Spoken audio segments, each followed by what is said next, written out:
It's time to turn your life-challenging moments into life-changing messages.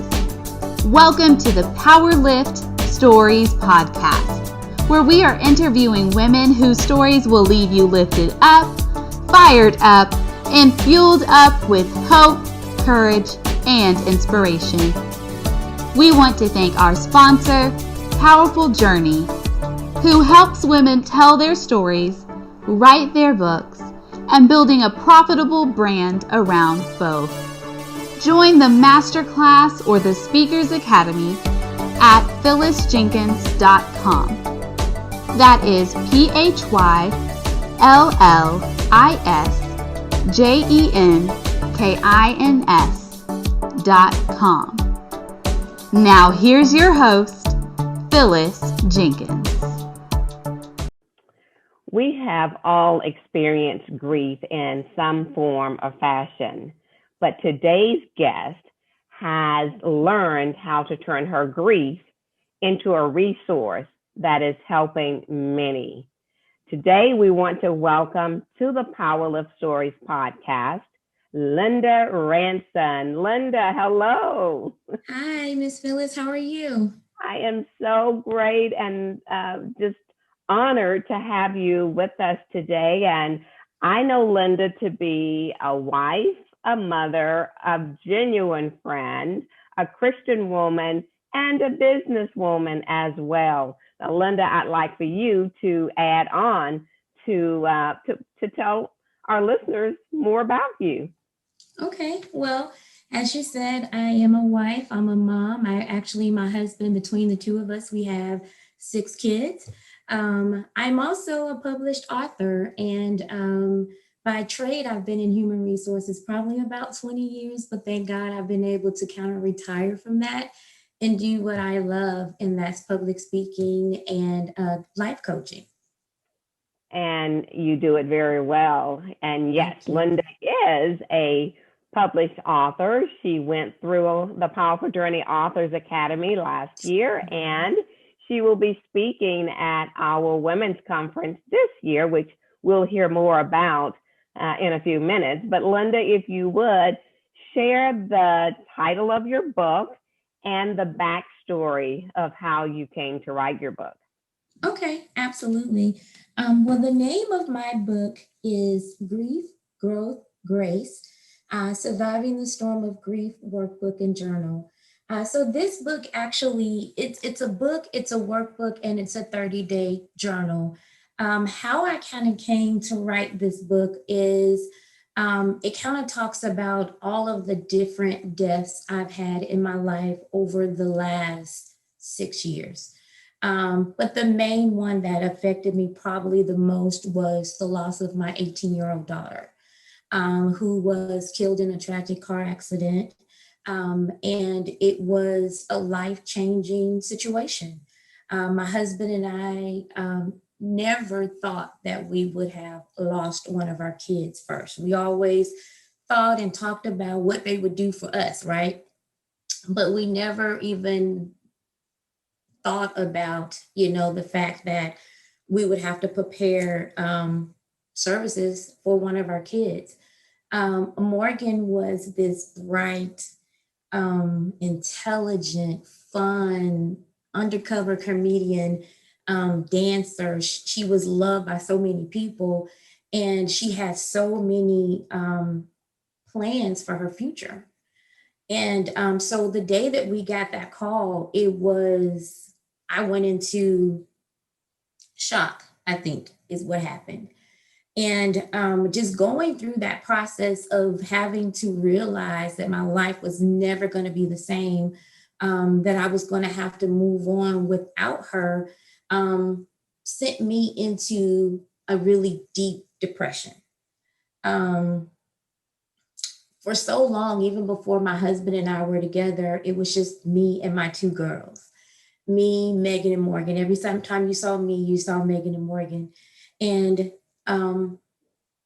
there were so many days when I woke up, I did not want to breathe anymore.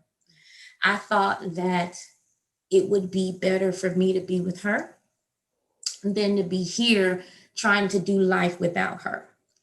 But through the process of my grief and my pain, I realized the strength and the where my faith was, how strong my faith was in God. And one of the things that he whispered to me was, if you take your own life, you won't be with her, right? So I didn't want to live a life in death without her. I would rather live in life without her, right? So going through your class, I mean, I kind of thought about doing this a little bit, but I was afraid. And then I kind of went through your class, and then God just started revealing to me my healing process, right? So I had to deal with the grief. I had to understand what has happened to me and how my life had changed, and accept that responsibility of, or that thought of what had happened. And then God started to work different in me. He started to shed things within myself, started to bring my gifts out, remove fear and anxiety. And, he just started doing a thing in me. I stayed in prayer. I actually got a book, and it was kind of a workbook journal. And I started reading scriptures, and I started to write, and I started to journal, and I started to write how I felt. I wrote a letter to Morgan. I wrote a letter to myself. And as I was doing that, I started feeling the release, the lightness, the gift, the grief started to lighten. So he took me from grief, and in that process, he grew me. He broke me down, right? And then he showed me what his true grace was. So I started living in his grace, and I started wanting to be more like him. I wanted to be near him more and do what it was, my purpose on life, as to what it was that he wanted me to do, but still being able to honor Morgan. And that's kind of how this book came about. I talk about the day that it happened and all of the emotions it took myself and my husband and my kids through. But then I also talk about the healing process and how I healed, and some of the things that I did to try to heal. And I try to convey those things to other people to start the healing process for them also. I applaud you, Linda, of how you took a tragedy that happened to you and you turned it around to reach out to help others. And through the healing process, you talked about writing that letter to Morgan and then to God. What an amazing journey that had to be. Absolutely. Just writing the letters themselves. And so for that woman who is listening right now, who is sitting in a chair grieving as you once did, what would you say to her about even writing that letter?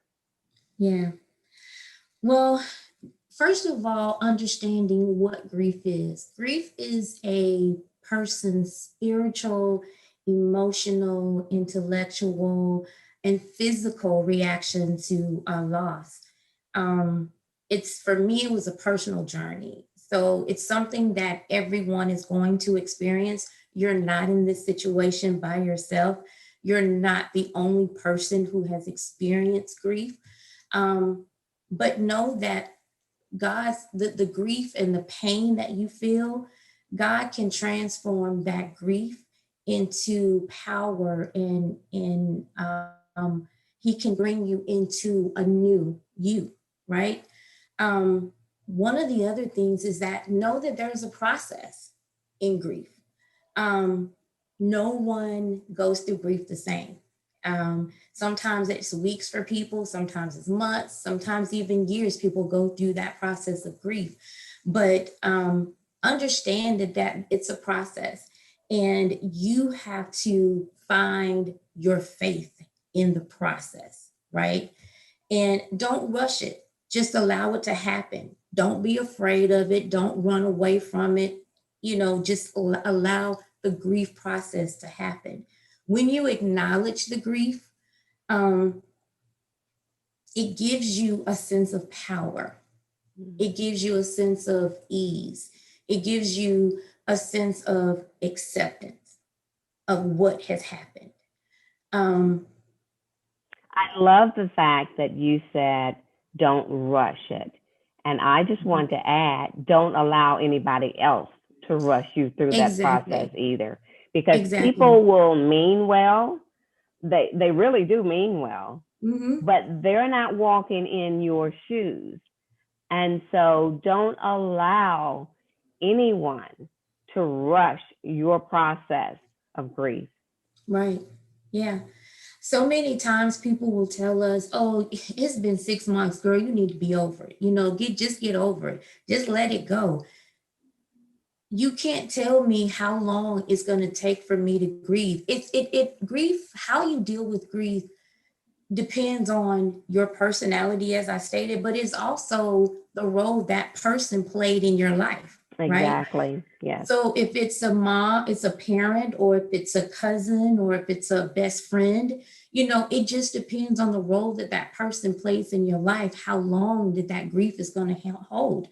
Once I went through the grief with Morgan, when I lost my mom 2 months ago, it was an easier process for me.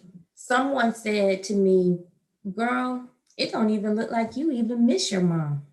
And I'm like, oh, no. Like, I miss my mom. I miss her. I miss the arguments. I miss the phone calls in the middle of the day. I miss her calling me, telling me, hey, I'm hungry. I need you to order me some food. I'm like, Ma, it's in the middle of the day. You can't do that, right? I really miss my mom. But the difference between when my daughter died and when my mother died is that I had gone through the process of grief, and I had established tools and coping strategies to be able to get me through those times. And so I had also identified triggers. What are things that trigger me, right? And I came up with a plan of action for those triggers. One of the biggest things that helped me with my emotions, because sometimes I don't like to talk about it, I write it down. I will write it down. I write it all down. Sometimes I just have to get in an alone place, in my closet, in the shower, and I just have to talk to myself. I just have to scream. I just have to release it, right? And so because I've learned those coping mechanisms, those strategies, it helped me deal with my mom's death a whole lot better, accept my mother's death, and know that God does everything for a reason. And we understand that everybody has a time. And even though we don't want those people to leave, it's not about us, it's about them and him, right? Absolutely. So if we truly call ourselves Christians and we truly believe in the word, then we accept what God's plan is, and we just ask him for his strength and his comfort to help us through those situations. Very well said. Very well said. And I love that you talked about the trigger points and the things that has helped you along the way. And I just want to say to our listeners that Linda has put all of that in her book, and she will help you. It will help you through your grieving process as well. Now, Linda, I know that you will be sharing from your book at our April 16th and 17th conference coming up. Mm-hmm. And I would like for you to just share a little about what you'll discuss in your workshop. And then I'll ask our final question and let our viewers and listeners know how they can stay connected to you. Absolutely. So the name of my workshop is The Stepping Stones to Purpose After Grief. The purpose of the workshop is to find within the story of your own life, the missing pieces of your story. So when you are one, that you are the hero and you turn your tragedy into triumph. So you write the story of your future. And that's basically what I want to portray in this particular, like, you can't change your past, but you can definitely have a hand in navigating what your future is going to look like. That's good. That's good. I love that, and I'm looking forward to it. So, very good, very good. So now I want you to imagine that you just finished speaking to a jam-packed stadium of women, and the majority of these women had heard your story in advance. They too are grieving themselves. And so they came to learn from your story. They came to learn lessons from the lessons that you have learned. But now your message has ended. You've debuted your book. Your workshop is ended. And the women have turned to walk away. You got a standing ovation. Many women were wiping tears. Some were cheering. And they have now returned into their vehicles to return home. And now you, Linda, stand on that stage in that stadium, and you too are preparing to walk away to return home. What are 3 key points that you hope every woman walked away with? I hope everyone understands that God is so awesome. And He alone will help you through the situation if you allow Him to. Know that there's life after grief. And know that you don't have to go through this by yourself. There's people that are there to help you. I'm one of those people. I can understand exactly the things that you're going through. As I stated, I think one time before, I've had the 3 major losses that one can have. I've lost a spouse, I've lost parents, and I've lost a child. So know that you're not in this alone. And with God's help, you'll find your purpose and your triumph after this storm that you've gone through. Amen. Amen. And Linda, if I remember right, you are an only child, correct? I am. So speak to that woman who is an only child, who has lost both parents and really feels alone. Just briefly speak to that woman. So being an only child, you kind of learn to do things and cope with being in a space by yourself, right? And for me, I was closer probably to my mom than my dad, only because my father was deployed a lot. But once I realized that I was standing in this world alone without my parents, one of the things that I had to do is to pray and ask God to help me navigate and move through this life without them. Know that they gave me blessed tools and educated me and gave me things to survive. That was one of the things that my mom, she taught me to be a very strong person, strong woman, how to be an independent woman, how to never have to depend on anyone, but to always depend on God, right? And so if I didn't learn anything from Nancy Jane Curry, I learned that God is the source of everything that I do. And because of Him, I'm able to live and I'm able to be happy and I'm able to miss my parents and remember them, live in the memories of all of the great times that we had, and know that one day God is going to bring us all back together. So because of that, I'm happy and secure in my life and how I'm moving forward. So to anyone that is in this life without someone, know that the closer that you hold on to God, the easier that storm is going to be to navigate. How beautifully spoken. Thank you, Linda. And how can our listeners stay in contact, connected with Linda? Sure. My social media would be on Facebook, it's Renew You Life Coaching. On Instagram, it's Renew You Life. And you can always go to our website, and it's renewucoaching.com. I offer different life coaching packages for the grief coaching. I have a 90-day grief coaching package where 30 days we talk about the grief. The other 30 days we talk about the growth. And the last 30 days we talk about God's grace.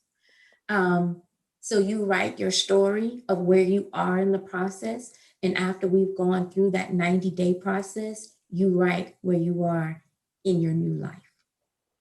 I love that. So you've heard it here today, and we have Linda Ranson, who is a grief coach. And with this pandemic, with COVID-19, many of us have lost loved ones.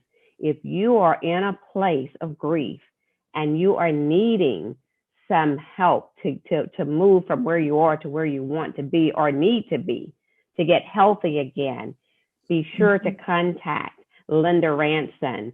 I will have her information in the show notes, and you will also get a chance to attend her workshop, which will be held at the Powerful Journey Women's Conference, which is April 16th and 17th, just a few months away.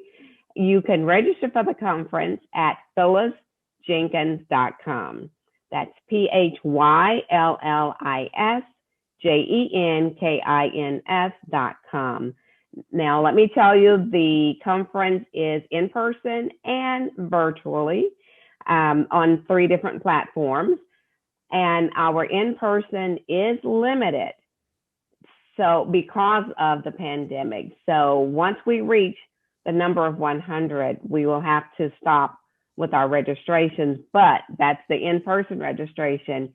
You can still register to attend virtually.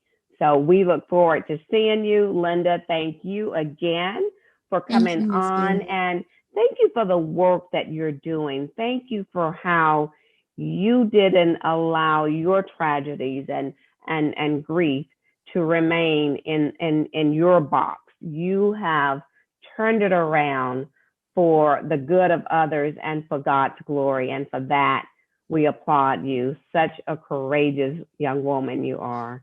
God bless you. Thank you, Ms. Phyllis. Thank you so much. You are so welcome. And we will see you back next week.